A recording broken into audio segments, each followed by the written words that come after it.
Find the odd number from the given alternatives. इन चारों option में से कौन सा ऑप्शन डिफरेंट है, भिन्न है, उसको आपको ढूंढना है। तो देखिए, अगर हम इन चारों ऑप्शन को अच्छे से ऑब्जर्व करें तो हम ये देख रहे हैं, ये 11 है, ये 17 है, ये 19 है, 21 है। तो यहाँ पे 11, 17, 19 ये तीनों के तीनों कैसे नंबर हैं? प्राइम नंबर हैं। कैसे नंबर हैं जी? प्राइम नंबर है। ठीक है, अब आपको समझना होगा प्राइम नंबर क्या है। प्राइम नंबर ऐसे नंबर होते हैं जो या तो 1 से डिवाइड होते हैं या तो फिर अपने आप से डिवाइड होते हैं। ठीक है, अपने आप से डिवाइड होते हैं, ऐसे नंबर को हम प्राइम नंबर कहते हैं। तो अगर हम 11 को देखें तो 11 या तो 1 से डिवाइड होगा या तो अपने आप से डिवाइड होगा, इसलिए 11 एक प्राइम नंबर है। 17 भी या तो 1 से डिवाइड होगा या अपने आप से डिवाइड होगा, इसलिए 17 भी प्राइम नंबर है। 19 भी या तो 1 से डिवाइड होगा या तो अपने आप से डिवाइड होगा, इसलिए 19 भी एक प्राइम नंबर है। लेकिन 21 प्राइम नंबर नहीं है। ठीक है, क्योंकि 21 1 से भी डिवाइड होगा, आपका 3 से भी डिवाइड होगा, 7 से भी डिवाइड होगा और 21 से भी डिवाइड होगा, इसलिए 21 एक प्राइम नंबर नहीं है।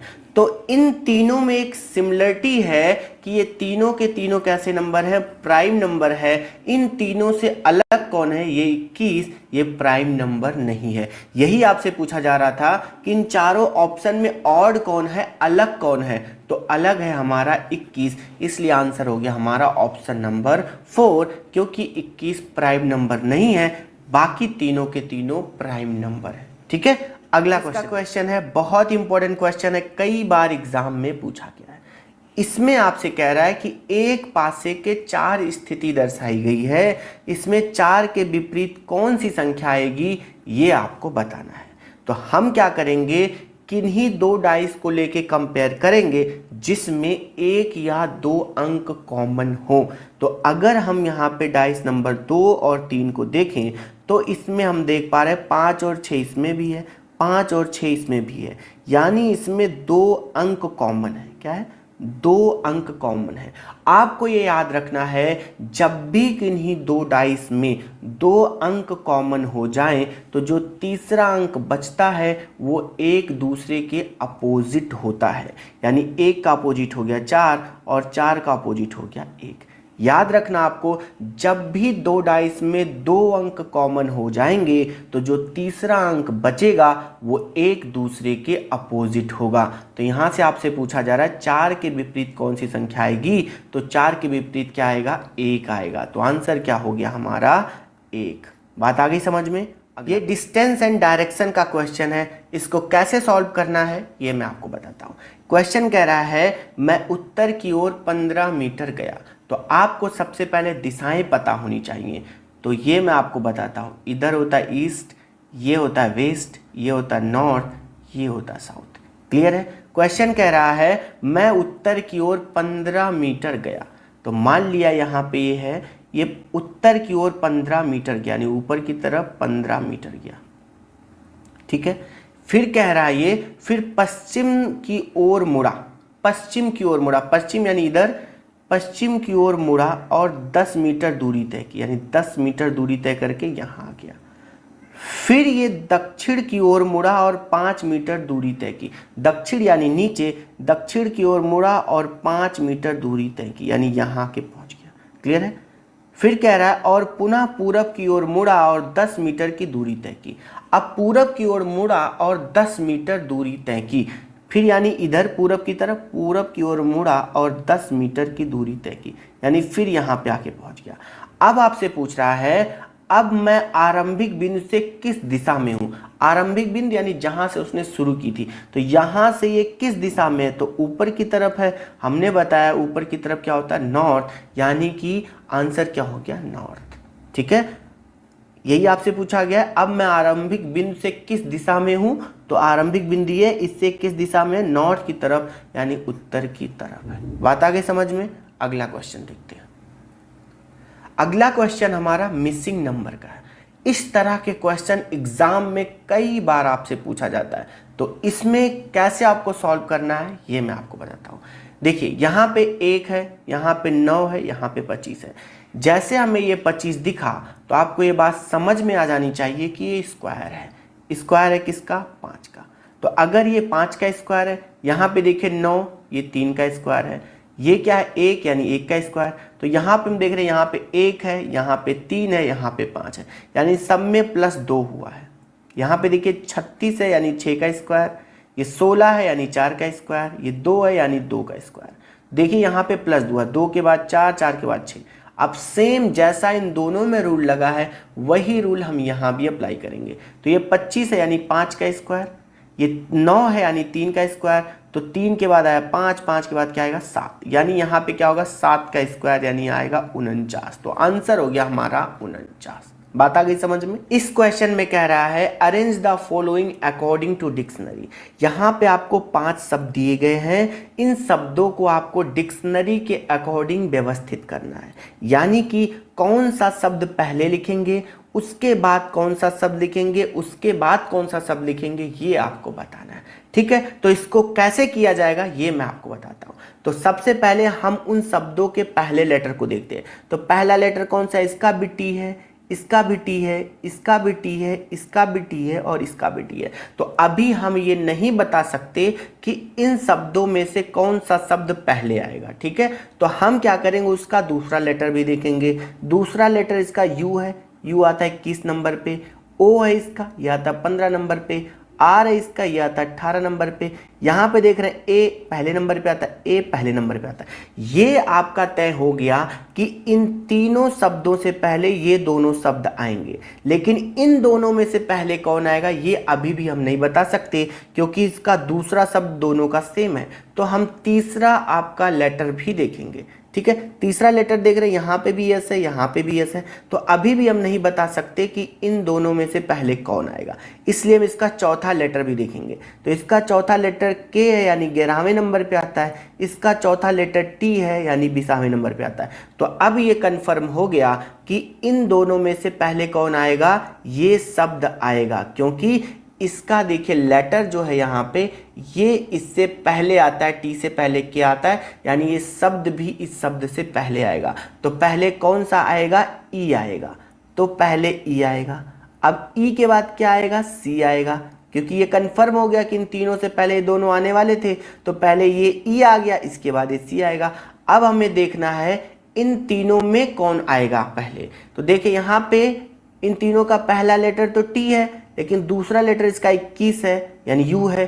इसका दूसरा लेटर ओ है, यानी 15 नंबर पे आता है। इसका दूसरा लेटर आर, यानी 18 नंबर पे आता है। तो यानी इसका दूसरा लेटर आपका 21 पे है, इसका 15 पे, इसका 18 पे।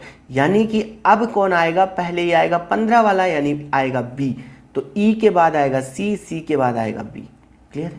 इसके बाद कौन आएगा? अब देखो इसका दूसरा लेटर 21 नंबर पे, इसका दूसरा लेटर 18 नंबर पे, तो जाहिर सी बात है कौन आएगा? डी आएगा। इसके बाद ये बचा हमारा ए, वो आएगा। अब मिला लेंगे ऑप्शन में कौन सा है ये ऑप्शन। पहला ऑप्शन नहीं है, दूसरा ऑप्शन है। देखिए ई, सी, बी, डी और ए। तो आंसर हो गया ऑप्शन नंबर 3। क्लियर है?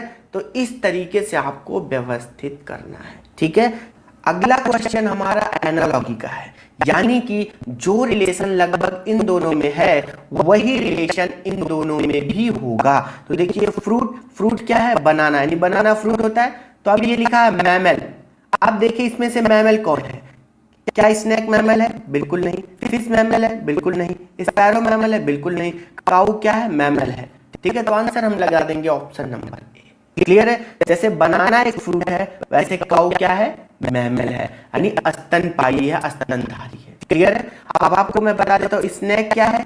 यह रेप्टाइल है, यह आपको याद रखना है। स्नेक क्या है? रेप्टाइल्स है। स्पैरो क्या है? गौरैया, एप्स में आता है।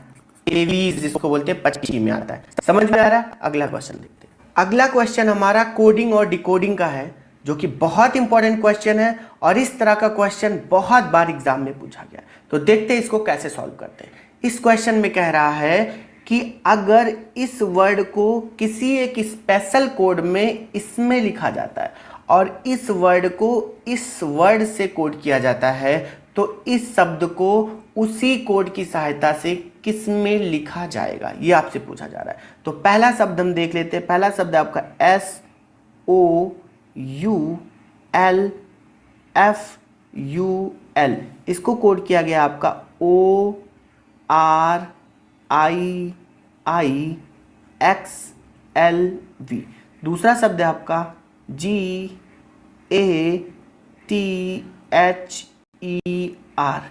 इसको कोड किया गया है OHEWX और J से। देखते हैं इन दोनों को कैसे कोड किया गया। अगर हम यहाँ पे देखें, यहाँ पे है S और यहाँ पे है B। S होता है आपका 19 नंबर पे और V होता है आपका 22 नंबर पे, यानी कि +3 करके यहाँ पे लिखा गया है। क्या करके? +3 करके। क्लियर है? यहाँ पे देखिए O है, O को क्या लिखा गया? L, यानी -3 करके लिखा गया है। क्लियर है? अगर हम देखें यहाँ पे U को लिखा गया है X, यानी कि +3 करके। क्लियर है? L को लिखा गया है I, यानी -3 करके। F को लिखा गया I, यानी कि +3 करके। और U को लिखा गया है R, यानी कि -3 करके। और L को फिर से लिखा गया है O, यानी कि +3 करके। यानी कि कुछ इस तरह से चीज है कि पहला शब्द आपको +3 करना है, फिर -3, फिर +3, फिर -3, फिर +3, इस तरीके से ये सीरीज जा रही है। तो अब देखते क्या यही रूल इसमें भी लगा हुआ है, देख लेते हैं। यहाँ पे G है, G को लिखा गया है J, यानी कि +3 किया गया है। ठीक है? यहाँ पे A को लिखा गया X, यानी -3 किया गया है। यहाँ पे देखिए T को लिखा गया W, यानी +3। यहाँ पे देखिए H को लिखा गया E, यानी -3। E को लिखा गया H, यानी +3। और R को लिखा गया O, यानी -3। ठीक है? यानी पहला जो अक्षर है उसमें +3 करना है, दूसरे अक्षर में -3 करना है। तो इसी तरीके से इसको लिख देते हैं। तो T में अगर हम +3 करें तो क्या आएगा? देखिए T होता है 20 नंबर पे, इसमें +3 करें तो क्या बन जाएगा? W। तो पहला लेटर क्या होना चाहिए? W। क्या इसमें और किसी ऑप्शन पे W है? नहीं। तो सारे ऑप्शन क्या हो गए? तुरंत गलत। हम डायरेक्ट आंसर मार सकते हैं ऑप्शन नंबर 2। समझ में आ रहा है? अब हम देख लेते हैं दूसरा लेटर। दूसरे में क्या करना है? हमें -3 करना है। तो I होता है 9वें नंबर पे, इसमें -3 करेंगे तो क्या बन जाएगा? 6 क्या होता है? F।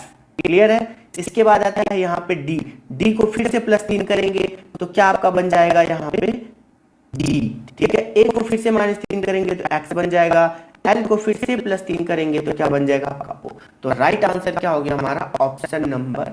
इस क्वेश्चन में एक आपको सीरीज दिया गया है और वो सीरीज एक डेफिनेट पैटर्न में आगे बढ़ रहा है, उसी पैटर्न में उस सीरीज को आपको आगे बढ़ाना है। तो अगर हम इसको अच्छे से ऑब्जर्व करें तो यहाँ पे देख रहे हैं हम A और 2 बार C, फिर से B आ गया, फिर A B फिर 2 बार C, फिर A B आ गया, फिर A फिर 2 बार C, फिर B आया।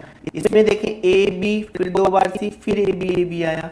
इसमें देखें A फिर C, फिर यहाँ पे देखिए B आया। यानी कि इसमें क्या हो रहा है? ये सिर्फ जो C है वही मूव कर रहा है, बाकी बार आपको AB ऐसे मिल रहा है। तो अगर हम देखें पहले वाले में एक बार B छोड़ के 2 बार C था, दूसरे में देखें B के बाद एक A फिर छूट गया, फिर 2 बार C आया। तीसरे में देखें एक बार B छूटा, फिर A छूटा, फिर B छूटा, फिर 2 बार C आया। तीसरे में देखें एक बार B छूटा, फिर A छूटा, फिर B छूटा, फिर A छूटा, फिर 2 बार C आया। तीसरे में देखें B फिर 2 बार C आया। अब क्या होगा? यानी C ये बढ़ रहा है, इधर की तरफ C जा रहा है। देखिए पहले C यहाँ था, फिर इसके आगे 2 अंक आ गए, फिर इसके आगे 3 अंक आ गए, फिर इसके आगे 4 लेटर आ गए, फिर इसके आगे 5 आ गए। अब C के आगे क्या होगा? ये C फिर यहाँ से आगे आके यहाँ आ जाएगा, यानी पहले आ जाएगा 2 बार C और इसके बाद सारे लेटर आ जाएंगे। तो अगर हम ऑप्शन में देखें तो पहले 2 बार C कहाँ है? सिर्फ ऑप्शन नंबर 2 में है। तो राइट आंसर हो गया हमारा ऑप्शन नंबर 2 और बाकी किसी में भी आगे C नहीं है। तो राइट आंसर क्या हो गया हमारा? Option number 2। बात आ गई समझ में? अगला क्वेश्चन हमारा डिस्टेंस एंड डायरेक्शन का है। इस क्वेश्चन को कैसे सॉल्व करना है ये मैं आपको बताता हूँ। क्वेश्चन कह रहा है मैं अपने घर से उत्तर की ओर 5 किलोमीटर चला। पहले आपको दिशाएं पता होनी चाहिए। तो दिशाएं हैं आपका, इधर होता है ईस्ट, ये होता है वेस्ट ये होता है नॉर्थ और ये होता है साउथ। क्वेश्चन कह रहा है मैं अपने घर से उत्तर की ओर 5 किलोमीटर चला, यानी अगर ये आदमी यहाँ है तो उत्तर की ओर 5 किलोमीटर चला, यानी इधर आया, यहाँ पहुंच गया। मैं दाईं ओर मुड़ा और 3 किलोमीटर चला। अगर कोई ऊपर की तरफ जा रहा है तो दाहिना उसका इधर होता है और बायां आपका इधर होता है, ठीक है। तो ये बोला मैं दाईं ओर मुड़ा और 3 किलोमीटर चला, यानी इधर दाएं ओर इधर मुड़ा और 3 किलोमीटर चला। फिर कह रहा है फिर मैं दक्षिण की ओर 1 किलोमीटर गया, दक्षिण यानी नीचे की तरफ 1 किलोमीटर गया।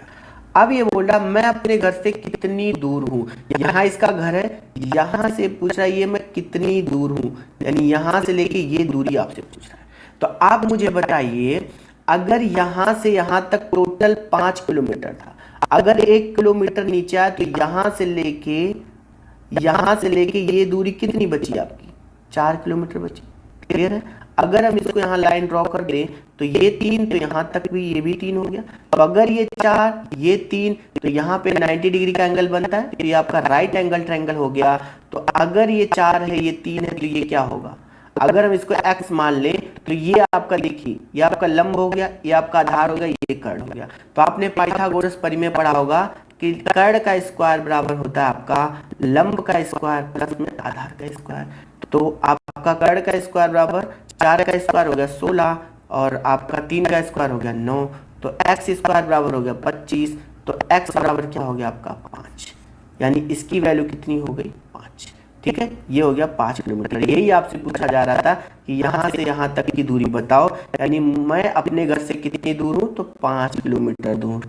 तो आंसर क्या हो गया आपका 5। ठीक है, वैसे भी आपको याद होना चाहिए पाइथागोरियन ट्रिपलेट। देखिए 3 है ये 4 है, तो जाहिर सी बात है कितना होगा 5 होगा। तो ये ट्रिपलेट आपको याद करना है 3 4 5 और 5 12 13, ये पाइथागोरियन ट्रिपलेट है। अगर आपका लंब 3 है आधार 4 है तो कर्ण आपका 5 ही होगा, ये 5 है ये 12 है तो कर्ण आपका 13 ही होगा। ऐसे आपको पाइथागोरियन ट्रिपलेट याद करके रखते हैं। तो अगर ये आपका 3 हुआ ये 4 हुआ तो जाहिर सी बात है कर्ण कितना हो जाएगा 5 हो जाएगा। बात आ गई समझ में। फ्रेंड इज ऑनेस्ट, यानी friend is honest, friend is honest को लिखा गया है आपका HULIP और MA से कोड किया गया है। Honest are man, honest are man को कोड किया गया है LIP FI और KIT से। और man never clever, man never clever को कोड किया गया है FITI और GI से। आपसे पूछा जा रहा है मैन का कोड क्या है, तो आप यहाँ पे देखिए। अब हमें देखना है इन तीनों में कॉमन क्या है। तो अगर हम देखें यहाँ पे किन्हीं दो को देखें, क्या कोई एक ऐसा शब्द है जो तीनों में कॉमन है, नहीं। तो अब हम 2 को देख लेते हैं। तो अगर हम 2 को देखें, देखिए यहाँ पे भी ऑनेस्ट है और इसमें भी ऑनेस्ट है, ठीक है, यानी एक अंक कॉमन है। अब हम इसकी कोडिंग में देखें, यहाँ पे भी लिप है, यहाँ पे भी LIP है, यानी ऑनेस्ट का कोड क्या हो गया LIP। तो आपको ये ध्यान रखना ऑनेस्ट का कोड क्या हो गया LIP। ठीक है, यहाँ पे तो मैन का पूछा गया है लेकिन आपसे ऑनेस्ट का भी पूछ सकता था। अब ये कह रहा है मैन का कोड आपको बताना है। तो अगर हम देखें यहाँ पे भी देखिए मैन है, आपको यहाँ पे देखिए यहाँ पे भी मैन है और यहाँ पे भी मैन है। अब देखिए यहाँ इसमें 2 क्या कॉमन है, देखिए यहाँ पे FI है, यहाँ पे FI है, यानी मैन का कोड क्या हो गया FI। मैन का कोड क्या हो गया आपका FI। ठीक है, तो डायरेक्ट आंसर हम लगा सकते हैं answer number option number 2 FI। Clear है।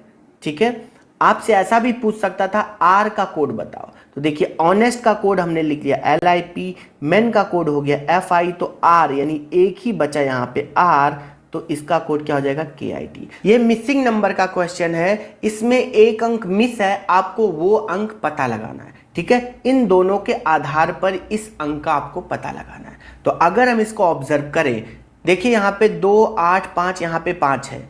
ठीक है, तो कैसे 5 आएगा इसको हम देखते हैं। यहाँ पे देखिए 2 8, अगर इनको जोड़े 8 2 10 5 15, अगर हम 15 को 3 से भाग कर दे तो 5 आ जाएगा। बिल्कुल।